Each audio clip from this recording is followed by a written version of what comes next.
നിങ്ങൾ എന്ത് തന്നെ ചെയ്തു കൊടുത്തു കഴിഞ്ഞാലും അവർക്ക് പരാതിയാണോ? ഈ കുറ്റപ്പെടുത്തലൊന്ന് ഒഴിവാക്കാൻ വേണ്ടിയിട്ട് നിങ്ങളുടെ റെസ്റ്റും സമാധാനവും സമയവും ഒക്കെ ഇവർക്കായിട്ട് നിങ്ങൾ സാക്രിഫൈസ് ചെയ്യും. പക്ഷേ എത്ര തന്നെ ചെയ്തു കഴിഞ്ഞാലും ഇവർക്ക് എന്തെങ്കിലും ഒരു കാരണം ഉണ്ടാവും കുറ്റപ്പെടുത്താൻ. ഇവരുടെ ഭാഗത്തു നിന്ന് ഒരു നന്ദിയുടെ വാക്ക് വരുന്നതിന് പകരം ഇവരുടെ ഡിമാൻഡ്സ് കൂടി കൂടി വരും. ഇത് സാവധാനം നിങ്ങൾക്കകത്തൊരു ഫ്രസ്ട്രേഷൻ ബിൽഡ് ചെയ്യും. നിങ്ങൾ മാക്സിമം എഫേർട്ട് എടുക്കും, എന്നിട്ട് അവസാനം നിങ്ങൾ ഒരുപാട് അങ്ങ് ദേഷ്യപ്പെടും, സിറ്റുവേഷൻസിനെ വേഴ്സ്റ്റ് ആക്കും. വളരെ പ്രധാനപ്പെട്ടൊരു സൊല്യൂഷൻ ഞാൻ പറഞ്ഞുതരാം.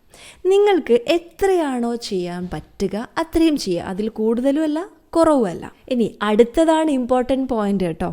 അവർ കുറ്റം പറയാനായിട്ട് ഇരിക്കുകയാണെന്ന് നിങ്ങൾക്ക് മനസ്സിലായിട്ടുണ്ട്. സോ അത് നിങ്ങൾ പ്രതീക്ഷിച്ച് തന്നെ ഇരിക്കുക, ആക്സെപ്റ്റ് ചെയ്യുക, എക്സ്പെക്റ്റ് ചെയ്യുക, കാമായിട്ട് കേൾക്കുക. ഒരുപാട് കാര്യങ്ങൾ ചെയ്തു കൊടുത്തിട്ട് പിന്നെ വഴക്ക് കേൾക്കുന്നതിനേക്കാളും ഒരുപാട് സമാധാനമാണ് നിങ്ങൾ ചെയ്യേണ്ടത് ചെയ്തിട്ടുണ്ടോ അതിൻ്റെ സമാധാനവുമായിട്ട് തന്നെ.